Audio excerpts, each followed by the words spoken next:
Hello everybody and welcome back, and right now let us actually start off by coding the part of persistence of our backdoor. So first thing we want to do is import two libraries into our reverse shell.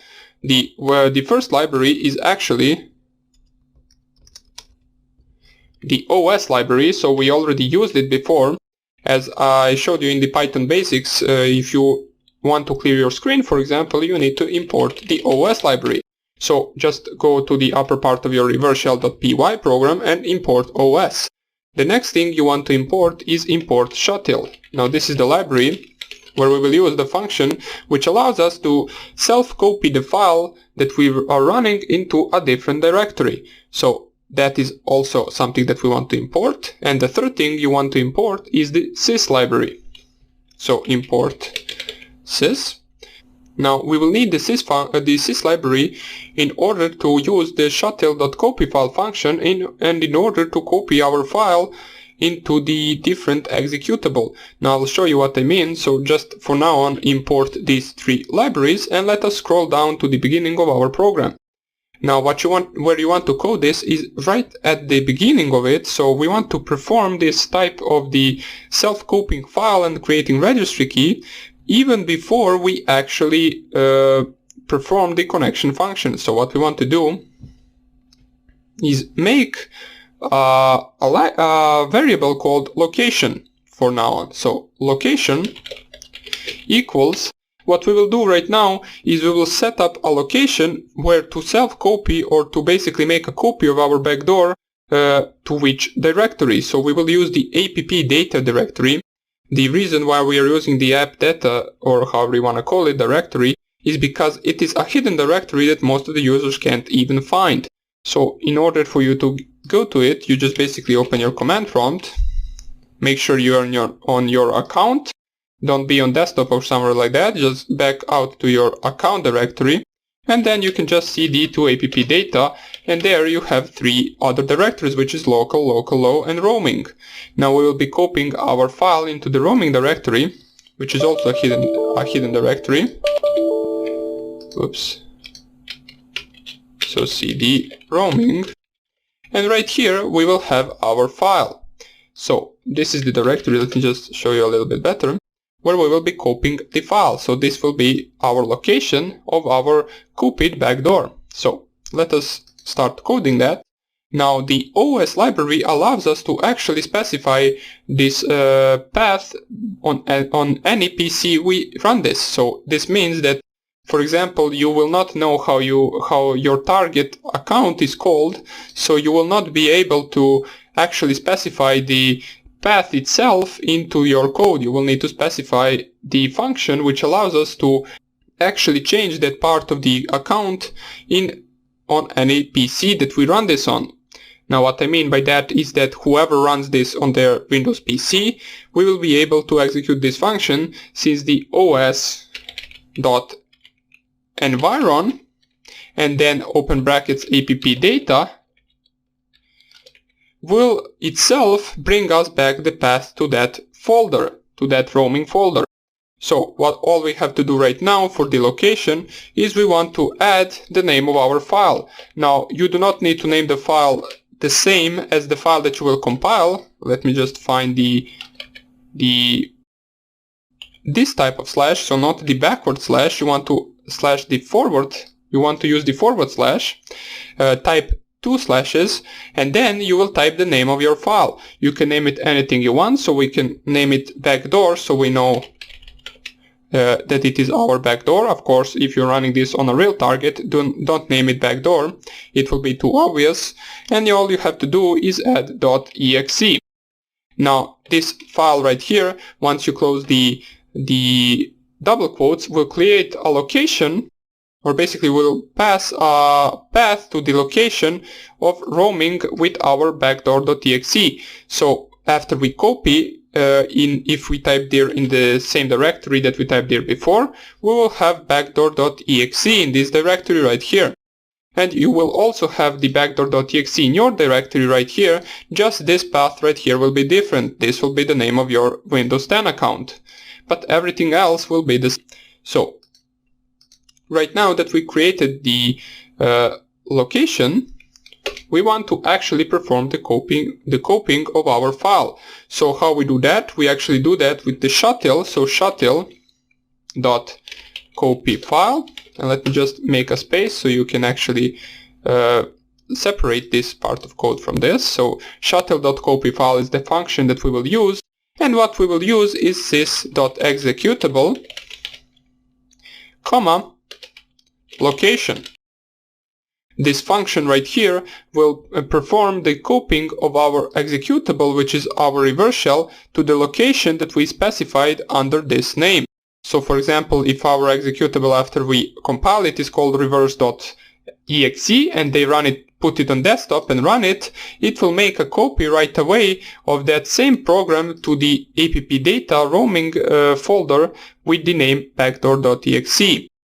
And only after that it will perform the connection. So what we want to do right after this is basically perform the creation of the registry key for our file, so it can actually be run every time the user starts their computer and logs into their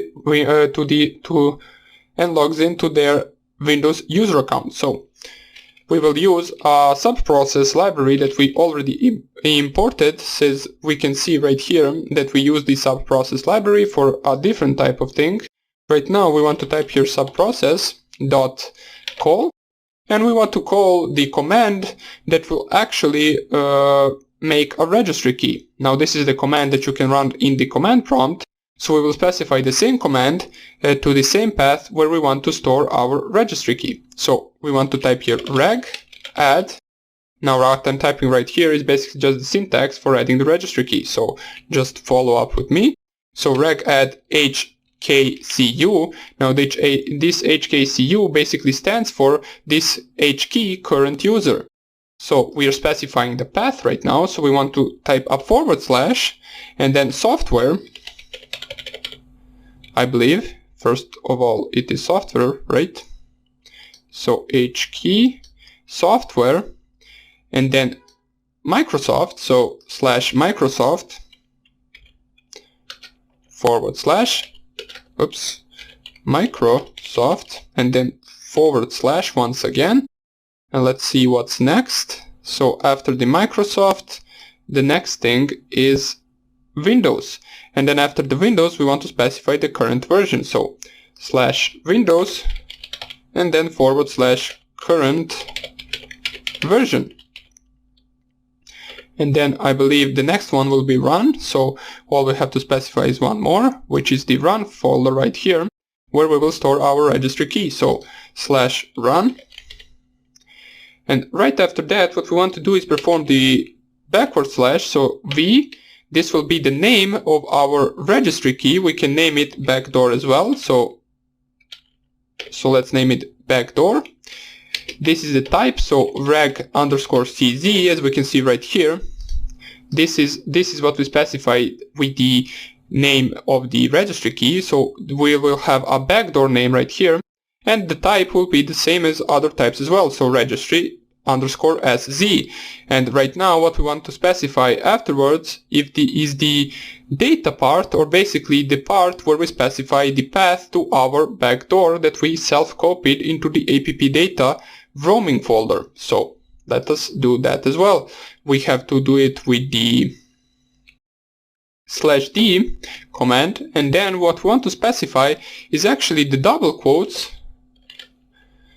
Why we are specifying the double quotes is because right now we will add a string to this command. If we specify just a single quote, it will make already our string, it will already close up our first apostrophe right here, so we do not want to do that. We want to add the double quotes right now, and then a single quote which will close this apostrophe. Then we want to add a plus location, which is the location of our path, so location, and then plus single quote, double quote, and then single quote. What we did with this is basically right here, as you can see, we had to use a mixture of the single and double quotes in order to specify the command correctly. So all we have to do right now is type here comma and then shell equals true. close our brackets, and that should be it. Now shell equals true is the same as in this part right here, so we can see we also use the same subprocess library. And right now, if we run this on target PC, it should create a registry key called backdoor with the type reg_sz with the location to the backdoor.exe file that we copied in our app data folder. So there is another thing that we need to do before we actually compile this and run it. What we want to do is actually test if this location already exists. So for example, let's say you run this a first time on target PC and they create, and then all the part of this code happens. So we copy the file to the app data and then we add the registry key. But let's say they restart the PC once again, and they will perform the same function once again. So they will add another registry key, they will perform the same part right here with copying the file. We do not want to do that. We want to only do that the first time they run the program. There is really no point in doing this once again after every reboot and after every time they run the program. So what we want to do is, after the specifying of the location, since this is a variable, we do not need to put it right here, we will use something called if not. Now if not is basically same as if, just right now we will specify if this path right here doesn't exist. This means that the program is being run for the first time. Since if this path exists, that means that the program has already been run before and the program has executed these two functions since this path does exist. But if it doesn't exist, which we will check with the function os.path.exists, and then we want to specify what path, which is the location path, and then we put the two dots right here, and then if the path doesn't exist, it means we're running it for the first time. So we want to perform the copying to the app data folder, and we want to perform the adding of our registry key. If it does exist, it will just skip this code right here, and it will go straight to the creation of socket and then performing the connection. So let's see how this will work if we just save this right now. Control Auto Save, Enter, Control X to exit. And let's perform the compilation once again. Let me just find the command from the previous video. Here it is. So wine root and then the path to the PyInstaller, reverse shell.py, one file and no console. I click here enter so we can compile our program. We wait for the compilation to finish, and then after it finishes we will copy it once again. So let's add our USB drive.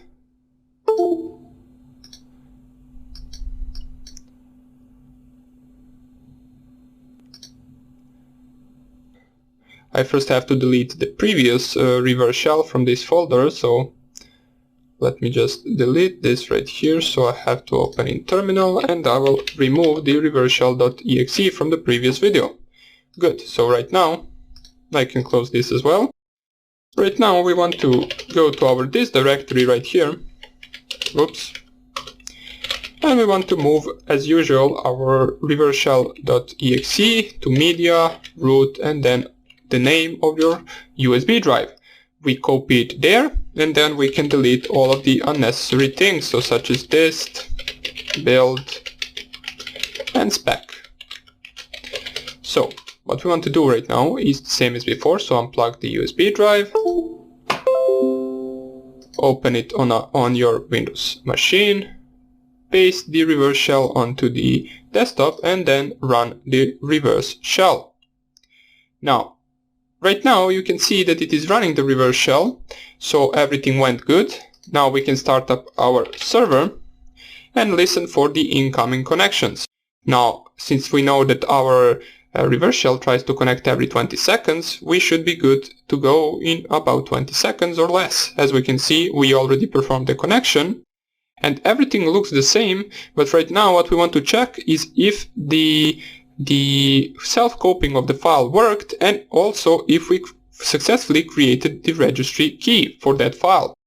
So right now, if I go to the command prompt, we can see I'm still in the same directory. There is no backdoor.exe right here, since I ran this dir command before actually running the program. And if I type dir once again right here, Right now you will see we have a new file in here called backdoor.exe, which is the same size as our reverse shell. Since it is the same file, we just copied it into this directory. But also we want to make sure that the registry key is successfully created for this path right here. So if we go right here, press F5 to refresh, we can see a new registry key has been added, which is called backdoor, which is points to the path of C user's app data roaming and then backdoor.exe. So right now we know that this works successfully. Now every time the user reboots their machine, their backdoor will run at the startup or at the login of their account, and they will perform the connection every 20 seconds. So this means that we can successfully connect to their PC whenever we want, after as many times as they reboot the file. So right now, if they, for example, let's quit this, and if they, for example, even delete this reverse shell right here, which for some reason once again doesn't want to delete, so we will have to fix that as well. So let us close it in our task manager. They, for example, notice that this reverse shell didn't open anything, and they think this is a broken program. They delete it right here, and then they think they're good to go. So, but we know that we still have the backdoor.exe in our roaming folder, and that we also have the registry key for it to run at the startup. So now we will be able to connect even after they reboot and delete the file. So that would be about it for this video. I hope you enjoyed it, and I hope I see you in the next one. Bye!